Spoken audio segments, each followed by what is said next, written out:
Hello and thanks for joining us on Fox Sports Lab NFL. We have a Super Bowl.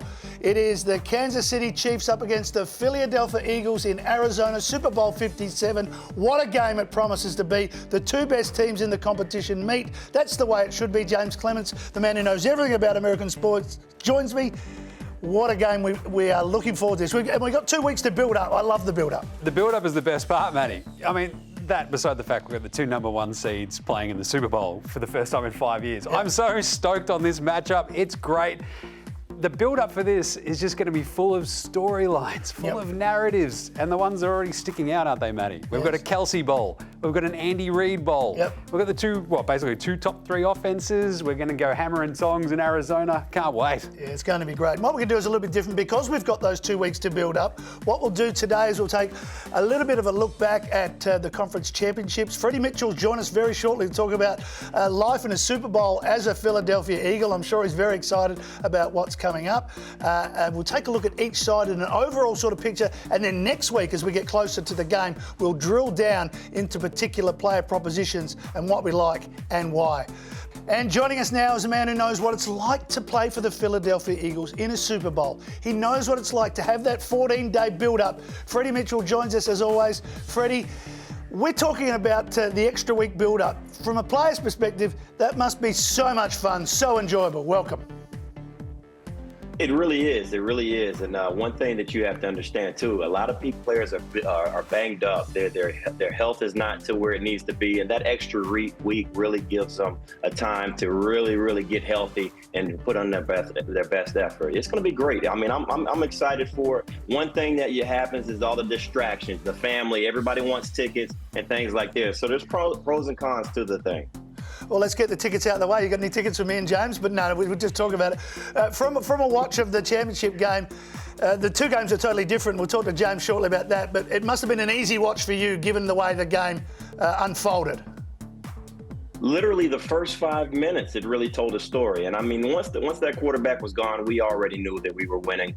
They were already jumping on the field goal post and drinking and just partying. It was a great time. I'm still recovering from it, guys. We partied our tail off. We did win the NFC East championship, so it's something to celebrate. It's a pretty good accomplishment. It certainly is, James, and we talk about that game. But both championship games were totally different in the end, weren't they? I mean, they both arrived at the Super Bowl through different avenues. Philadelphia, they just got rid of the quarterback pretty quickly. Their pass rushing game took out Brock Purdy. This is it. This is the terrifying aspect of Philly, right? Like, you can just go out, knock out the QB, boom. You're onto the fourth string, all of a sudden you won the game. And then, of course, with Kansas City over Cincinnati, that was a completely different aspect, right? Where they've already got an injured quarterback. But they ride Patrick Mahomes. Just let him stay in the pocket a little bit more. Just go, right, just use your IQ, Patty, and we'll ride us to a win. And off they went. It was awesome. Your thoughts on Philly getting there fairly easy? There was an easy win over the Giants, and then things went right for them against the 49ers. Is that a good thing or a bad thing going into a big game? That's sort of the big question, right? Who have they played? I know that Freddie will be out there going, we've beaten who we had to beat, and off he goes. But at the same time, I think my vibe out of that was that it didn't really matter who they were playing. They're still the most well-rounded team out of the four that were remaining, and very clearly, like out of the two left, they look easily the most dangerous. We talk about that game, and the Philadelphia Eagles got through pretty easy, Freddie. When you were watching Cincinnati play Kansas City, that was a real toss of the coin. I thought they were going to overtime. Who did you think watching was going to be your opponent? I'm not sure the better team won on that one. I really think that Kansas City really, that home field advantage and stupid plays from a couple of players really helped them do what they needed to do, and they overcame that. So I know it's the two first seeds, as James said, but the better team I thought was Cincy, and I'm just gonna hope that the Eagles humble themselves and really go and have a great game plan going in. I know that we had an easy schedule, and that I'm kind of pessimistic on that too, as well as knowing that we got it really easy, and I just don't know how to call it right now. he makes a good point. I mean, I thought I was on the Bengals. I'm talking through my kick. But after that brilliant start by Kansas City, the Bengals worked their way back into the game. They made some changes. They're giving Burrow more time. Mahomes is starting to get a bit proppy.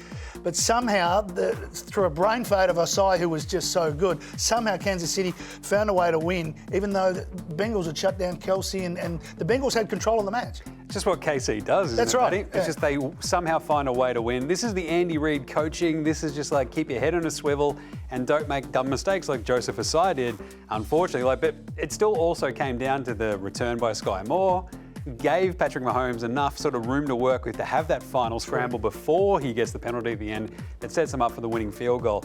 But that's it. Like, intelligent teams win games. And I think more than anything, I feel like that might have been just a bit of karmic payback though, Matty. When you've got an entire city and a mayor talking trash about Burrowhead and Kansas City in general, guess what? Don't anger the football gods because they'll come back and bite you.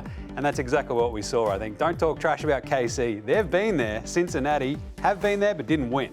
Here we go. Burrowhead, I thought it was a type of snake anyway, but 49ers, well, they can just forget it. They were just unlucky, and the Bengals will have to come back next.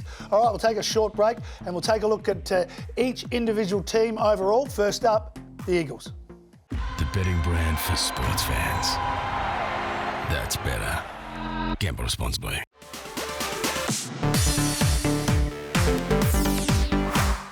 This is the Fox Sports Lab NFL. We're talking the Philadelphia Eagles in the build-up to Super Bowl 57. Freddie Mitchell's with us. And Freddie, we talked earlier about the pass rush, how they got to the 49ers quarterbacks. It's been one of the highlights of the year for the Eagles. I mean, they've had so many of their players able to take down quarterbacks.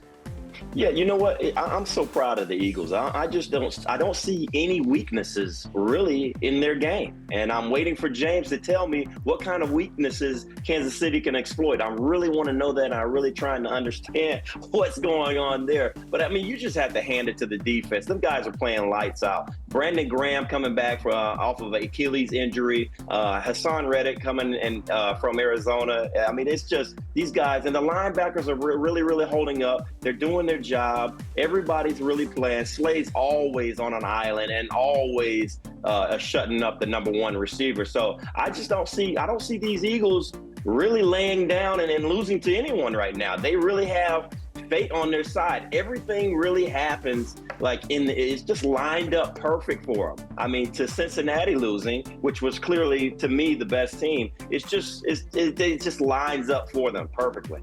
I just got a little lateral to you, James. Off you go. Look, in terms of weaknesses, you can't really dig too much into Philly because they don't have that many. So if Freddie's James is going to tear me apart, the thing is you can't. Philly just so well-rounded. The O-line's incredible, the D-line's incredible. Their secondary is absolutely amazing. The one thing that I'd probably still just lean on if I was KC, and Freddie will sort of speak to this, I guess, sometimes that offense can get a little gummed up. We saw this past week, you have two really nice rushing touchdowns from Miles Sanders. Jalen Hurts scrambling a little bit. Obviously, sort of coming back from injury, they're not really able to quite lean on him in the passing game, so maybe that's the weakness going into this Super Bowl, but he does have another 2 weeks to sort of rest up and get right, because in terms of games that they've actually lost this year, it doesn't really sort of tell you too much. There was that Dallas game that the Eagles lost where Dak Prescott sort of tear it up, but it felt very much like the Eagles were playing a bit of possum in that game, didn't it, Freddie?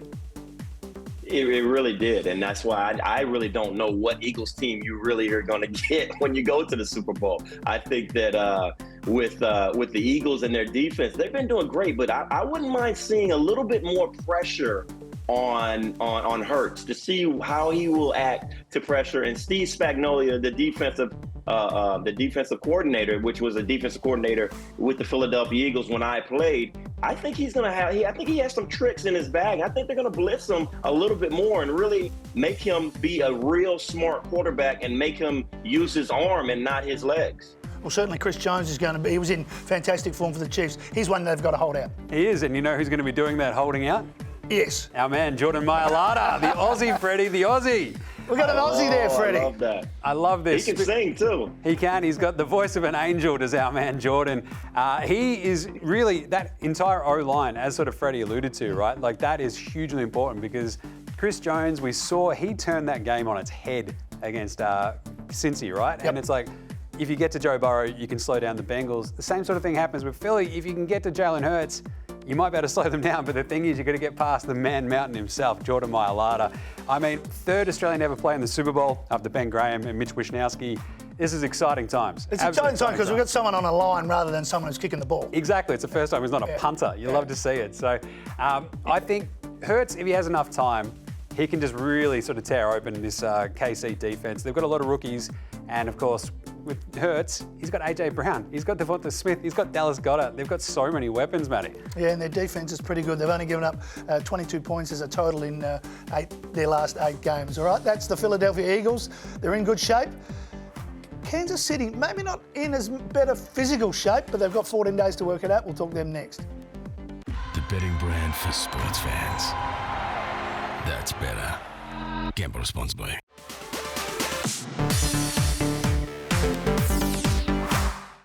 This is Fox Sports Lab. We're talking Super Bowl 57, talking Kansas City Chiefs. The great Patrick Mahomes is into the Super Bowl once again. But this is a team, James, that needs the 14 days. We know how Mahomes has got that high ankle sprain. Kelsey almost didn't play with a back injury. They ran out of receivers. The only receiver left on the bench was a bankruptcy lawyer. They need some time to get physically right for this game. There has never been a team more thankful for the 2-week break between the championship round and the Super Bowl than this Kansas City Chiefs. Because, as you said, Matty, Patrick Mahomes with the ankle, he can only get healthier off that, obviously. And we saw him limping around the old 1, 2, 3-step hop, as we talked about last week. He, to be at his best, obviously needs that back foot to push off of. And if you get 2 more weeks, I love it. Kelsey, he needs to get healthy as well. But that's really it. Like, in terms of their weaknesses, this KC team, a lot of it going to that Cincinnati game was health. If they were full strength, I'd feel so much more confident about that. But with, like, you know, a banged up Mahomes, you're like, oh, geez, I don't know. And Cincinnati probably should have won that game, as Freddie's alluded to.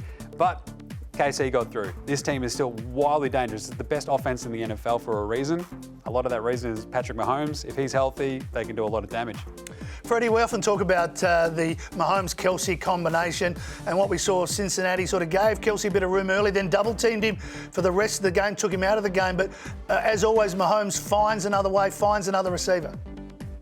And that's the thing. You remember when he was in the red zone and he threaded that ball and had a touchdown pass. I was like, man, that was a great throw for it. Even for a healthy quarterback, that was a great throw. So he's really understanding how to play hurt and how to play with that injury. And he knows the offense. That's the good thing about it. He knows the offense. He knows the progression. He goes down the progression, and he really makes the teams pay if they don't really guard every single player on the field. So I'm really excited for that. I really like how smart Mahomes is, and when he stays in the pocket, he's dangerous as well. Yeah, Tony Romo, calling the game for CBS, continually made mention about this might be okay for Mahomes staying in the pocket and not trying to get too inventive and just use his arm. And he ran out of receivers, but he showed great confidence in Valdez-Scantling. He was throwing to him when he was double-teamed. Exactly, and like Valdez-Scantling's just like, wait, hey, the ball's at me. I just got a touchdown. What happened? Out of nowhere. He was more surprised than anybody, I think. But that's it. Like, this all sort of, comes down to Mahomes and then being able to use that running game in Isaiah Pacheco, stuff like that. Like, they need to really keep up this multifaceted offense to really make this Eagles defense work, because we've seen just how dangerous this defense for the Eagles is. Like, you need to keep Mahomes upright. You need to keep him keeping his eyes downfield. You need to keep Kelsey a little bit uncovered. Just give him a little bit of space. He can still slice and dice you, Matty. Yeah, Freddie, from your point of view, do you see a chink in the Chiefs' armour? Is away from those injuries we're talking about, just on the way Philly are going to play? Well, I'm seriously scared of Kelsey. I think that he is really going to show out, and I don't think anybody. Maybe that's a weakness that the Eagles have. I don't think they have anybody that can guard Kelsey. But the Eagles, they are playing with house money. They're healthy. They have a young coach, and they're actually. I don't know if you guys saw it. So after the game, the Chiefs were mad about them saying Burrowhead and a lot of stuff like that. Our head coach, Nick Sirianni, he was fired from Andy Reid in 2013. So we have a lot to play for, and I think that this is going to be a great game. I think it's going to be a great game. We know who Freddie's going to tip, and we're going to drill down, as we said, into the game a little bit more detail next week. But an early thought about who wins? Well, I still think it's probably going to be this Eagles team, Matty. Like, my vibe is, look, we talk about weaknesses for this KC team. A lot of it's got to do with red zone defense as well. I think they allowed a touchdown basically in the final 20 yards of games, 67% of the time. You know the amount of time and percentage that Philadelphia scored when they're in the red zone? 67%. Oh, I love those crazy. Sort of stats, yeah. It's crazy how well it matches up, I think, for Philly. So I'd be worried about the KC defense, let alone the banged up offense. It's a lot of rookies on that KC defense in this big spot. They've been in big spots, we understand that. I just think, if you're going to go unit by unit, Philadelphia are just too strong. All right, Freddie, well, he's talking percentages. We're going to say goodbye, but what sort of percentage are you to get to Arizona to watch the Eagles? I'm at 84%. I'm going to be there. Well, good luck with the last 16%, mate. Yes, exactly. I mean, you have everybody from Philadelphia going out there, so we're trying to figure out how to get that way. But I mean, the Eagles are just too tough. They had two pretty easy games, going with the Giants and with the 49ers. So I mean, they're really, really in control to win this game. They're healthy as I don't know what, and they just have a better team. Well, Freddie, thanks as always for joining us, and we look forward to talking to you in the all-important couple of days before the Super Bowl, and hopefully you're in Arizona. Matt, James, I'll see you guys later on, and I'll say hello to your Aussie for you. That's Freddie Mitchell from the Philadelphia Eagles. He's been there before. Unfortunately, they didn't win. We think they might turn around this time, mate, and a pleasure as always to talk. Always great to be here, Matty. All right, you can follow us on socials or subscribe below, as we touched on. Next week, as we prep for the Super Bowl, plenty of reasons what we should do and how we should do it, and the stats from the great man to back it up. See you next time. The betting brand for sports fans. That's better. Gamble responsibly.